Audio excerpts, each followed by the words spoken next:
مدرسے کی تاریخ آج کی نہیں ہے، بلکہ مدرسے کی تاریخ تو بہت پرانی ہے، بہت پرانی تاریخ ہے، بلکہ اس کائنات کے جو سب سے پہلے انسان ہیں اور اس دنیا کے جو سب سے پہلے انسان ہیں، سب سے پہلے پیغمبر بھی ہیں آدم علیہ السلام، ان کی پیدائش سے ہی اللہ نے تعلیم کا سلسلہ شروع کر دیا۔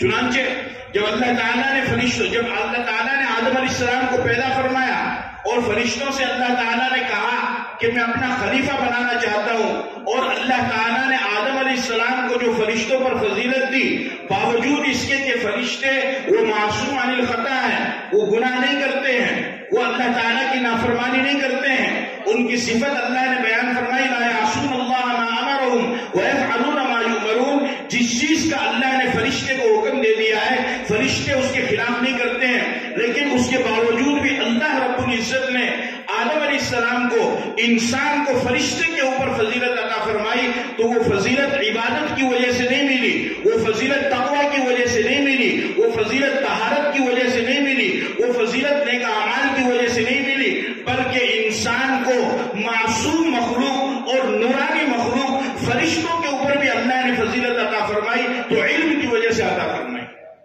تو آپ اندازہ لگائیے کہ علم کا کتنا بڑا مقام ہے، آپ اندازہ لگائیے کہ تعلیم کا کتنا بڑا مقام ہے۔ اس مدرسے کی شروعات کہاں سے ہوئی؟ اس مدرسے کی شروعات تو پیغمبر کے زمانے سے ہی ہو گئی۔ چنانچہ نبی پاک صلی اللہ علیہ وسلم صحابہ کرام کو سکھایا کرتے تھے، اور یاد رکھو کہ مدرسہ عمارت کا نام نہیں ہے، مدرسہ عمارت کا نام نہیں ہے، جہاں پر پڑھنے والا پڑھنے کے لیے بیٹھ گیا اور جہاں پر پڑھانے والا پڑھانے کے لیے بیٹھ گیا، اسی جگہ کا نام مدرسہ ہو گیا۔ عمارت تو سہولت کے لیے بنائی جاتی ہے، عمارت تو آسانی کے لیے بنائی جاتی ہے، عمارت تو رہنے کے لیے بنائی جاتی ہے، عمارت تو قیام کے لیے بنائی جاتی ہے، ورنہ تعلیم حاصل کرنے کے لیے اور مدرسے کے لیے عمارت کی ضرورت نہیں ہے۔ چنانچہ نبی پاک صلی اللہ علیہ وسلم صحابہ کرام کو درس دیا کرتے تھے، اور صحابہ آپ سے قرآن سیکھتے تھے، حدیث سیکھتے تھے، سب سے پہلا مدرسہ تو وہی تھا۔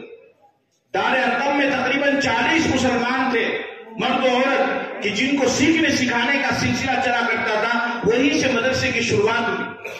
اسی طریقے سے نبی پاک صلی اللہ علیہ وسلم جب تشریف لائے مدینہ کے اندر، تو مسجد نبوی کی جہاں پر آپ نے بنیاد رکھی، اس کے ساتھ میں آپ نے ایک صحن بھی وہاں پر تھوڑا اونچا کر کے ایک صحن بھی بنایا گیا۔ اب تو وہ صحن مسجد نبوی کے اندر شامل ہو چکا ہے۔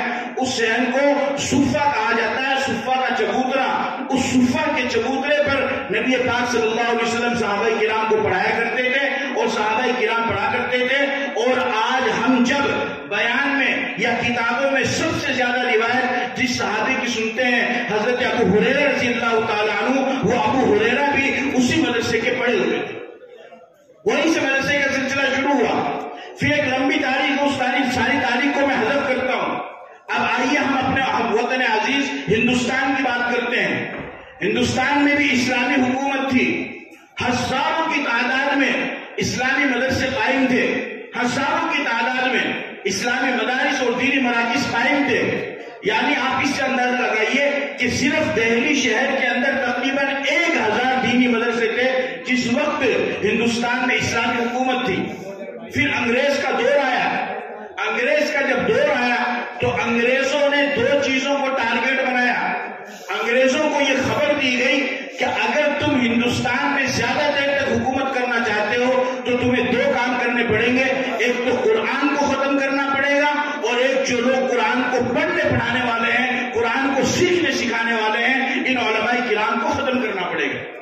چنانچہ 1857 کی جنگ آزادی میں عارضی طور پر شکست ہوئی، اور انگریزوں نے ایک ایک کر کے لوگوں کو، خاص طور پر علماء کرام کو شہید کرنا شروع کر دیا، اور 57 میں تقریباً 3 لاکھ نسخے انگریزوں نے قرآن کریم کے جلائے، 3 لاکھ نسخے انگریزوں نے قرآن کریم کے جلائے۔ اس بات کو ثابت کرنے کے لیے اور یہ کوشش کرنے کے لیے کہ ہم کسی طریقے سے زیادہ دیر تک ہندوستان پر حکومت کریں اور ہمارے خلاف کوئی عالم بغاوت بلند نہ کرے اور کوئی ہمارے خلاف کھڑا نہ ہو اور ہم کو یہاں سے بھگانے کی بات نہ کرے اور ہم سے آزادی چھیننے کی وہ بات نہ کرے۔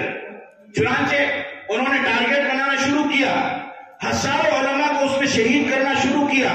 1857 کی جنگ آزادی میں ہزاروں علماء شہید ہو گئے۔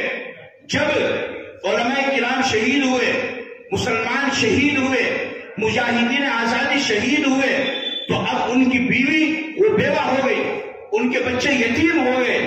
اب ان کو کھلائے گا کون؟ ان کو پلائے گا کون؟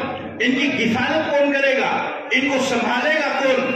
اور آپ جانتے ہیں کہ غربت انسان سے ہر گناہ کروا دیتی ہے، بھوکمری انسان سے ہر گناہ کروا دیتی ہے۔ اپنا پیٹ بھرنے کے لیے اور اپنے بچوں کا پیٹ بھرنے کے لیے انسان کسی بھی گناہ سے پیچھے نہیں ہٹتا ہے۔ بھوکمری انسان سے ہر گناہ کروا دیتی ہے۔ اسی لیے حدیث میں آپ نے فرمایا کاد الفقر ان یکون کفرا، کہ غریبی اور تندرستی ایسی چیز ہے کہ ہو سکتا ہے انسان اس کی وجہ سے کفر کے راستے کو اختیار کر لے۔ اب جو بچے یتیم ہو گئے، جو عورتیں بیوہ ہو گئی، ان کے بچے سڑک پر آ گئے۔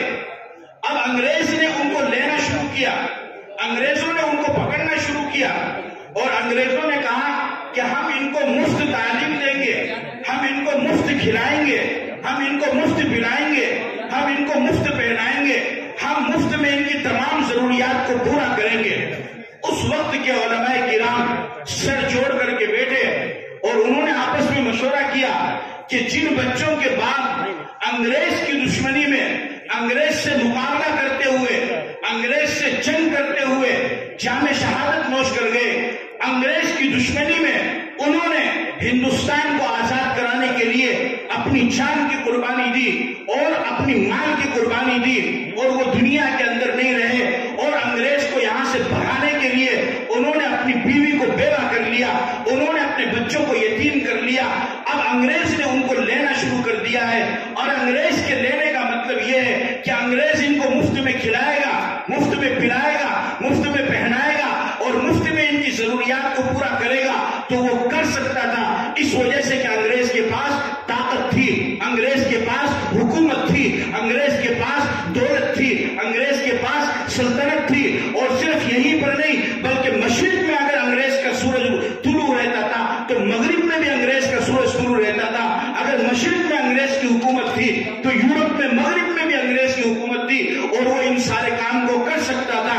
اور اس وقت کے علماء کرام کے دل میں اللہ نے ایک درد دیا، اور اس وقت ایک شخص کھڑا ہوتا ہے جس کو دنیا حجت الاسلام مولانا قاسم نانوتوی کے نام سے جانتی ہے۔ مولانا قاسم نانوتوی رحمۃ اللہ علیہ کھڑے ہوئے، اور کھڑے ہو کر کے انہوں نے فرمایا کہ نہیں، ہم اپنی قوم کے بچوں کے ہاتھوں کو تھامیں گے، ہم اپنی قوم کے بچوں کے سروں پر ہاتھ رکھیں گے، ہم اپنی قوم کے بچوں کے ہاتھ کو پکڑیں گے، ہم اپنی قوم کے بے سہارا بچوں کا سہارا بنیں گے۔ اور اپنی قوم سے کہا کہ اے مسلم قوم کے لوگوں، تم اپنے بچوں کو ہمارے حوالے کرو، ہم انہیں مفت کھلائیں گے، ہم انہیں مفت پہنائیں گے، ہم انہیں مفت پلائیں گے، ہم انہیں مفت ان کی تمام ضروریات کو پورا کریں گے۔ ایک شخص کھڑا ہوتا ہے اور وہ کھڑا ہو کر کے کہتا ہے کہ حضرت آپ کیسی بات کر رہے ہیں؟ انگریز اگر مفت کھلانے پلانے کی بات کرتا ہے تو انگریز کے پاس دولت ہے، انگریز کے پاس حکومت ہے، اس کے پاس روپیہ اور پیسہ ہے، لیکن آپ کے پاس میں کیا ہے؟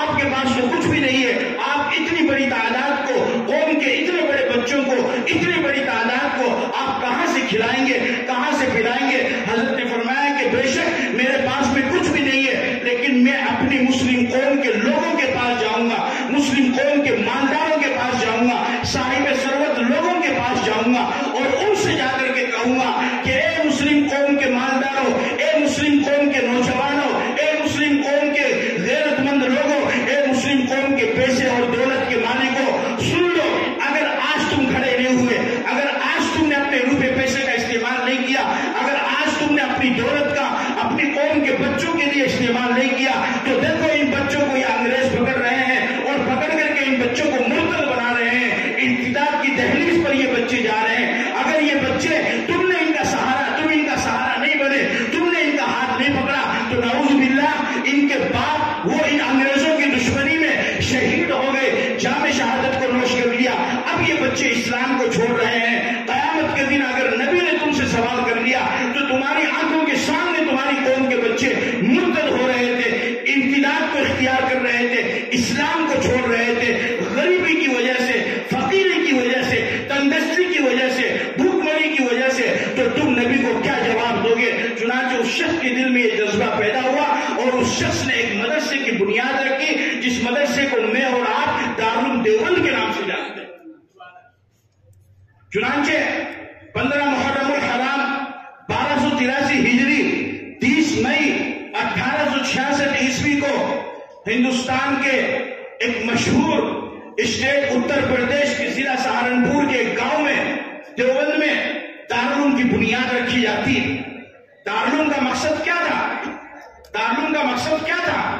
دارالعلوم کا مقصد یہی تھا، جتنے آپ ذمہ دار حضرات ہیں جو آگے چل کر کے اس مدرسے کو چلائیں گے، میری بات کو دھیان سے سنو، کیونکہ آپ اس لائن میں آ گئے تو اس لائن کی تاریخ کا آپ کو علم ہونا ضروری ہے۔ دارالعلوم کا مقصد کیا تھا؟ دارالعلوم کا مقصد یہ تھا کہ لارڈ میکالے انگریز نے جو نظریہ تعلیم پیش کیا ہندوستان میں، اس نے یہ نظریہ تعلیم پیش کیا کہ ہماری تعلیم کا مقصد ایسی نسل کو تیار کرنا ہے جو شکل و صورت کے اعتبار سے تو ہندوستانی ہو، لیکن سوچ اور فکر اور نظریے کے اعتبار سے انگلستانی، یعنی وہ انگریز کی غلام ہو، ان کی سوچ انگریز کی سوچ ہو۔ علماء کرام سر جوڑ کر کے بیٹھے اور علماء کرام نے فرمایا کہ ہم نے مدرسے کی بنیاد اس وجہ سے رکھی ہے تاکہ ہمارے آنے والی نسل شکل و صورت کے اعتبار سے تو ہندوستانی ہو، لیکن سوچ اور نظر اور فکر کے اعتبار سے مسلمانی ہو، اسلامی۔ اس کے مد مقابل میں یہ بنیاد رکھی گئی اور یہ نظریہ سامنے رکھا گیا۔ چنانچہ علماء کرام نے اور مسلم قوم نے الحمدللہ ساتھ دیا اور دارالعلوم کی بنیاد رکھی گئی، اور آج دارالعلوم کا فیض پوری دنیا میں پہنچ چکا ہے۔ اسی وجہ سے دارالعلوم دیوبند کو ام المدارس کہا جاتا ہے، یعنی سارے مدرسوں کی ماں ہے، اس وجہ سے کہ چھوٹے جتنے بھی مدرسے ہیں اور آج آپ کا جو مدرسہ بنا ہے یہ سب اسی کی کوکھ سے جنم لینے والے ہیں۔ لہٰذا دارالعلوم دیوبند کی بنیاد رکھی گئی تاکہ مدرسوں میں شتاکیں، مدرسے میں پڑھنے والے بچوں کی ضروریات بھی پوری ہو سکے اور ان کی کفالت بھی کی جا سکے۔